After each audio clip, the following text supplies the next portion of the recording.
নমস্কার বন্ধুরা, আজকে আমাদের সাথে আদার একটা দুর্দান্ত স্বাদের রেসিপি নিয়ে এসেছি, আদার আচার। এটা খেতে এতটাই দুর্দান্ত হয়, আপনারা একবার যদি বানিয়ে খান এর প্রেমে পড়ে যাবেন। এটা নান, কুলচা, ইডলি, ধোসা সবের সাথে খেতে ভালো লাগে, আর এটা স্বাস্থ্যের পক্ষে ভীষণই ভালো।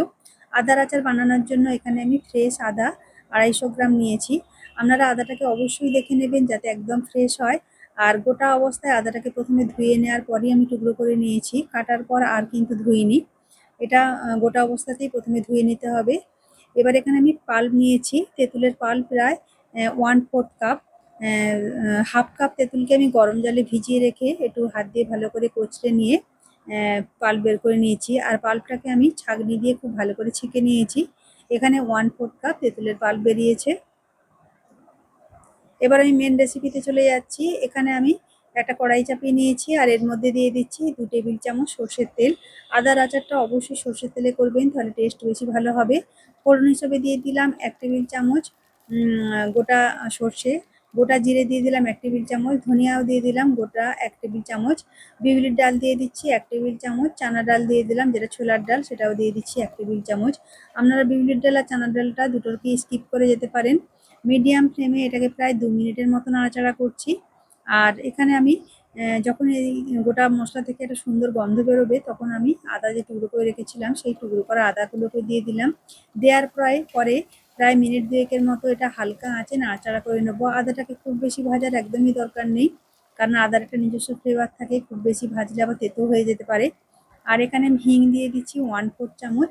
হিংটা আমাদের শরীরের পক্ষে খুবই উপকারী, এটা হজমে সহায়তা করে। আপনারা হিংটা স্কিপ করেও যেতে পারেন যদি না পছন্দ করেন, তবে অবশ্যই দেবেন, যদি ভালো লাগে তাহলে খেতে ভালো লাগবে।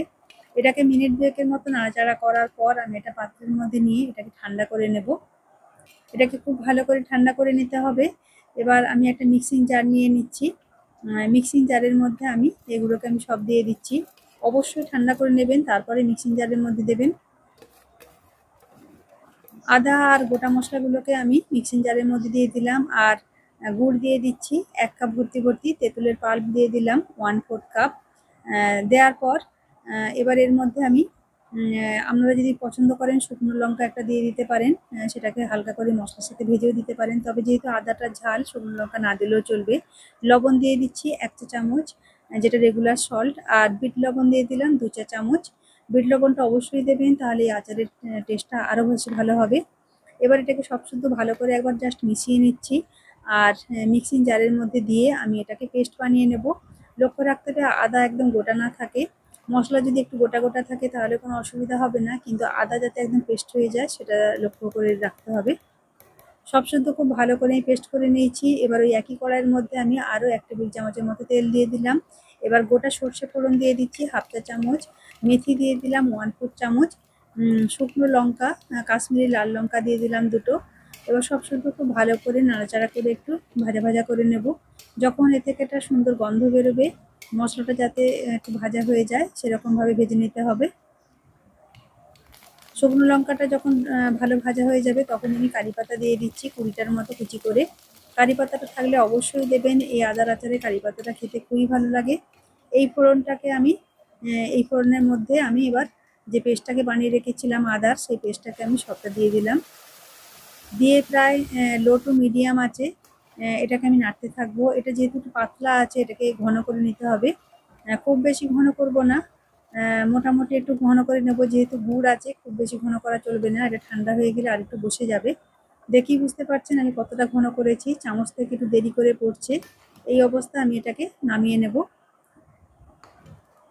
কড়াইয়ের মধ্যে আমি ঠান্ডা করতে দেবো। যখন ঠান্ডা হয়ে যাবে আমি দেখিয়ে দিচ্ছি কতটা এর ঘনত্বটা থাকবে। এবার ঠান্ডা হয়ে যাওয়ার পর আমি এটা পাত্রে তুলে নিয়েছি। দেখুন ঠিক ঠান্ডা হয়ে যাওয়ার পর কনসিস্টেন্সিটা ঠিক এরকম এসছে। এইভাবেই আপনারা আচারটা ঠিক এতটাই পাতলা করে বানিয়ে নেবেন, খুব বেশি ঘনও না আবার খুব বেশি পাতলাও না। এবার এই আদার আচারটাকে আমি খুব ভালো করে একদিন রোদ্দুরে দিয়ে দেবো, তারপরে আমি কাঁচের বয়ামের মধ্যে ভরে রাখবো।